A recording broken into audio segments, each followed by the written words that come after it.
Parte 7. No más obras maestras. Uno de los motivos de la atmósfera asfixiante en que vivimos sin escapatoria posible y sin remedio, y que todos compartimos, aún los más revolucionarios, es ese respeto por lo que ha sido escrito, formulado o pintado, y que hoy es forma, como si toda expresión no se agotara al fin y no alcanzara un punto donde es necesario que las cosas estallen en pedazos para poder empezar de nuevo. Debe terminarse con esta idea de las obras maestras reservadas a un círculo que se llama a sí mismo selecto y que la multitud no entiende. No hay para el espíritu barrios reservados como para las relaciones sexuales clandestinas. Las obras maestras del pasado son buenas para el pasado, no para nosotros. Tenemos derecho a decir lo que ya se dijo una vez y aún lo que no se dijo nunca, de un modo personal, inmediato, directo, que corresponda a la sensibilidad actual y sea comprensible para todos. Es una tontería reprochar a la multitud que carezca del sentido de lo sublime si confundimos lo sublime con alguna de sus manifestaciones formales, que, por otra parte, son siempre manifestaciones muertas. Y si la multitud actual no comprende ya a Edipo Rey, por ejemplo, me atreveré a decir que la culpa la tiene Edipo Rey, no la multitud. El tema de Edipo Rey es el incesto y alienta en la obra la idea de que la naturaleza se burla de la moral y de que en alguna parte andan fuerzas ocultas de las que deberíamos guardarnos, ya se la llame destino o de cualquier otro modo. Hay también en Edipo Rey una epidemia de peste, encarnación física de esas fuerzas, pero todo está presentado de un modo y con un lenguaje que no tiene ningún punto de contacto con el ritmo epiléptico y rudo de estos tiempos. Sófocles habla quizás en voz alta, pero en un estilo fuera de época. Su lenguaje es hoy demasiado refinado y aún parece que hablara con rodeos. Sin embargo, una multitud que se extrema ante las catástrofes, la peste, la revolución, la guerra, una multitud sensible a las angustias desordenadas del amor, puede ser conmovida, sin duda, por esas elevadas nociones, y sólo necesita cobrar conciencia de ellas, pero a condición de que se le hable en un mismo lenguaje y que esas nociones no se envuelvan en ropajes y palabras adulterados propios de épocas muertas que no volverán. Hoy, como ayer, la multitud está ávida de misterio. Solo necesita tener conciencia de las leyes que rigen las manifestaciones del destino y adivinar, quizá, el secreto de sus apariciones. Dejemos a los profesores la crítica de los textos, a los estetas la crítica de las formas, y reconozcamos que si algo se dijo antes, no hay por qué decirlo otra vez, que una misma expresión no vale dos veces, que las palabras mueren una vez pronunciadas y actúan solo cuando se las dice, que una forma ya utilizada no sirve más y es necesario reemplazarla, y que el teatro es el único lugar del mundo donde un gesto no puede repetirse del mismo modo. Si la multitud no tiene en cuenta las obras maestras literarias, es porque esas obras maestras son literarias, es decir, inmovibles. Han sido fijadas en formas que ya no responden a las necesidades de la época. No acusemos a la multitud y al público, sino a la pantalla formal que interponemos entre nosotros y la multitud, y a esta nueva forma de idolatría, esta idolatría de las obras maestras fijas, característica del conformismo burgués. Todo conformismo nos hace confundir lo sublime, las ideas y las cosas, con las formas que han tomado en el tiempo y en nosotros mismos. en nuestra mentalidad de snobs, de preciosistas y de estetas que el público no entiende. No tendrá sentido culpar al mal gusto del público, que se deleita con insensateces, mientras no se muestra a ese público un espectáculo válido, válido en el sentido supremo del teatro, desde los últimos grandes melodramas románticos, es decir, desde hace un siglo. El público, que toma la mentira por verdad, tiene el sentido de la verdad y reacciona siempre positivamente cuando la verdad se le manifiesta. Sin embargo, no es en la escena donde hay que buscar hoy la verdad, sino en la calle. Y si a la multitud callejera se le ofrece una ocasión de mostrar su dignidad humana, dejará de hacerlo nunca. Si la multitud ha perdido la costumbre de ir al teatro, si todos hemos llegado a considerar al teatro un arte inferior, un medio de distracción vulgar, y lo utilizamos como exutorio de nuestros peores instintos, es que otros años del Renacimiento se nos ha habituado a un teatro meramente descriptivo y narrativo de historias psicológicas, porque se las ingeniaron para hacer vivir en escena seres plausibles pero apartados, el espectáculo por un lado y el público por otro, y no se mostró a la multitud sino su propia imagen. El propio Shakespeare es responsable de esta aberración y esta decadencia, de esta idea desinteresada del teatro, una representación teatral que no modifique al público, sin imágenes que sacuden y le dejen una cicatriz imborrable.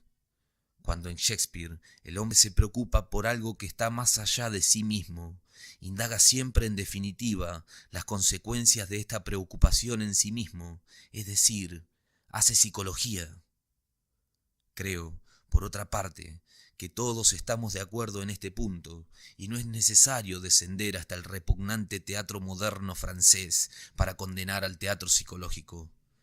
Esas historias de dinero, de avidez de dinero, de arribismo social, de penas de amor donde nunca interviene un sentido altruista, de sexualidad espolvoreada con un erotismo sin misterio, no son teatro, aunque sí psicología. Esas angustias, esos estupros, esos personajes en celo ante los que no somos más que deleitados voyeurs, terminarán un día en la podredumbre y en la revolución. Debemos advertirlo. Pero no es esto lo más grave. Shakespeare y sus imitadores nos han insinuado gradualmente una idea del arte por el arte, como el arte por un lado y la vida por otro. Y podíamos conformarnos con esta idea ineficaz y perezosa mientras afuera continuaba la vida. Pero demasiados signos nos muestran ya que todo lo que nos hacía vivir ya no nos hace vivir, y que estamos todos locos, desesperados y enfermos, y yo no os invito a reaccionar. Esta idea de un arte ajeno a la vida, de una poesía encantamiento que solo existe para encantar ocios, es una idea decadente y muestra de sobra nuestra capacidad de castración. Nuestra admiración literaria por Rimbaud, Sherry, Lautréamont y algunos más, que impulsó a 2 hombres al suicidio y que para nosotros se reduce a charlas de café, participa de esa idea de la poesía literaria, del arte desligado, de la actividad espiritual neutra, que nada hace y nada produce. Y cuando la poesía individual, que sólo compromete a quien la hace y sólo en el momento que la hace, causaba verdaderos estragos, el teatro fue más despreciado que nunca por los poetas, que jamás tuvieron el sentido de la acción directa y concertada, ni de la eficacia, ni del peligro. Hay que terminar con esta superstición de los textos y de la poesía escrita. La poesía escrita vale una vez y hay que destruirla luego. Que los poetas muertos dejen el lugar a los otros. Podríamos ver entonces que la veneración que nos inspira lo ya creado, por hermoso y válido que sea, nos petrifica, nos insensibiliza, nos impide tomar contacto con las fuerzas subyacentes, ya se las llame energía pensante, fuerza vital, determinismo del cambio, monstruos lunares o de cualquier otro modo. Bajo la poesía de los textos está la poesía. Simplemente, sin forma y sin texto. Y así como la eficacia de las máscaras que ciertas tribus emplean para sus operaciones mágicas se agota alguna vez, y esas máscaras solo sirven en adelante para los museos, también se agota la eficacia poética de un texto. Sin embargo, la poesía y la eficacia del teatro se agotan menos rápidamente, pues admiten la acción de lo que se gesticula y pronuncia, acción que nunca se repite exactamente. El problema es saber qué queremos, si estamos dispuestos a soportar la guerra, la peste, el hambre y la matanza. Ni siquiera tenemos necesidad de decirlo. Basta continuar como hasta ahora, comportándonos como tontos, acudiendo en masa a oír a tal o cual cantante, a tal o cual admirable espectáculo que nunca supera el dominio del arte. Y ni siquiera los ballets rusos, en sus momentos de mayor esplendor, superaron el dominio del arte. A tal o cual exposición de pintura, donde formas excitantes estallan aquí y allá, pero al azar y sin verdadera conciencia de las fuerzas que podrían despertar. Este empirismo, este azar, este individualismo y esta anarquía deben concluir. Basta de poemas individuales que benefician mucho más a quienes los hacen que a quienes los leen. Basta, de una vez por todas, de esas manifestaciones de arte cerrado, egoísta y personal. Nuestra anarquía y nuestro desorden espiritual está en función de la anarquía del resto, o más bien, el resto está en función de esa anarquía. No soy de los que creen que la civilización debe cambiar para que cambie el teatro.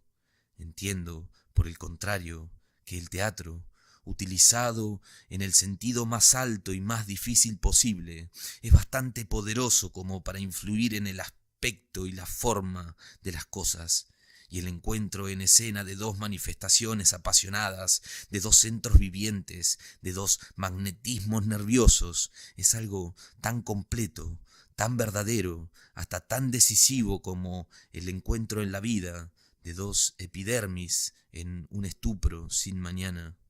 Por eso propongo un teatro de la crueldad, con esa manía de rebajarlo todo, que es hoy nuestro patrimonio común. Tan pronto como dije crueldad, el mundo entero entendió sangre. Pero teatro de la crueldad significa teatro difícil y cruel, ante todo, para mí mismo.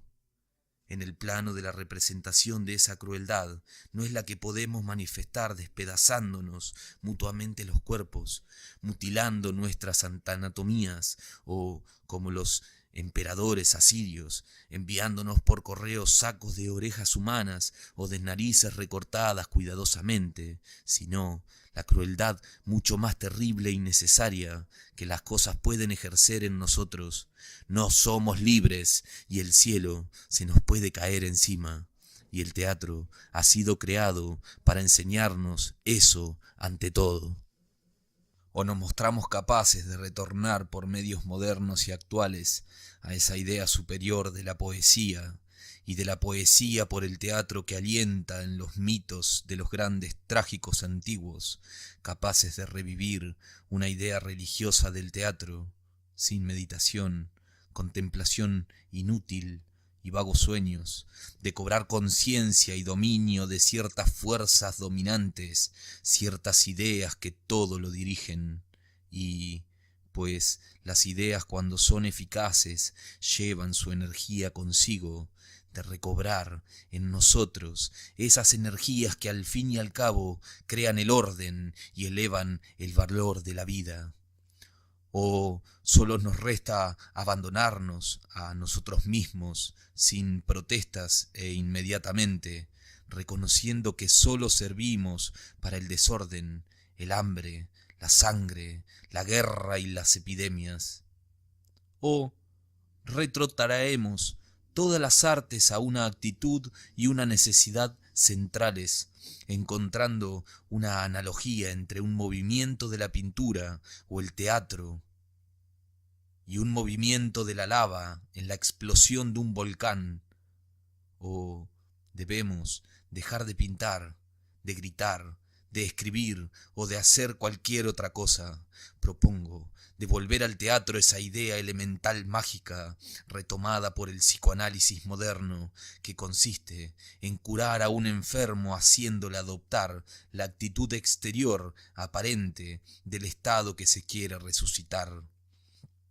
Propongo renunciar a ese empirismo de imágenes que el inconsciente proporciona casualmente y que distribuimos también casualmente, llamándolas imágenes poéticas y herméticas, por lo tanto, como si la especie de trance que provoca la poesía no resonara en la sensibilidad entera, en todos los nervios, y como si la poesía fuese una fuerza vaga de movimientos invariables. Propongo recobrar, por medio del teatro, el conocimiento físico de las imágenes y los medios de inducir al trance, como la medicina china, que sabe qué puntos debe punzar en el cuerpo humano para regular las más sutiles funciones. Quien haya olvidado el poder de comunicación y el mismetismo mágico de un gesto puede instruirse otra vez en el teatro, pues un gesto lleva su fuerza consigo y porque hay además seres humanos en el teatro para manifestar la fuerza de un gesto. Hacer arte es quitarle al gesto su poder de resonancia en el organismo, resonancia que, si el gesto se hace en las condiciones y con la fuerza requerida, incita al organismo y por medio de él a la individualidad entera a adoptar actitudes en armonías con ese gesto. El teatro es el único lugar del mundo y el último medio general que tenemos aún de afectar directamente al organismo, y en los periodos de neurosis y de sensualidad negativa como la que hoy nos inunda, de atacar esta sensualidad con medios físicos irresistibles. La música afecta a las serpientes, no porque les proporcione nociones espirituales, sino porque las serpientes son largas y se enroscan largamente en la tierra, porque tocan la tierra con casi todos los puntos del cuerpo, y porque las vibraciones musicales que se comunican a la tierra las afectan como un masaje muy sutil y muy largo. Y bien, propongo tratar a los espectadores como se trata el encantador a las serpientes, llevarlos por medio del organismo a las nociones más sutiles, primero por medios groseros que se refinarán gradualmente. Esos medios groseros inmediatos retendrán al principio la atención del espectador. Por eso, en el teatro de la crueldad, el espectador está en el centro y el espectáculo a su alrededor. En ese espectáculo, la sonorización es constante.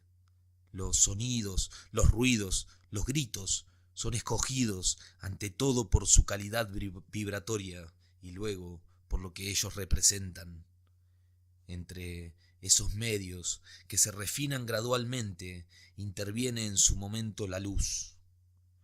La luz que no solo colorea o ilumina, pues también tiene fuerza, influencia, sugestión. Y la luz de una caverna verde no comunica al organismo la misma disposición sensual que la luz de un día ventoso.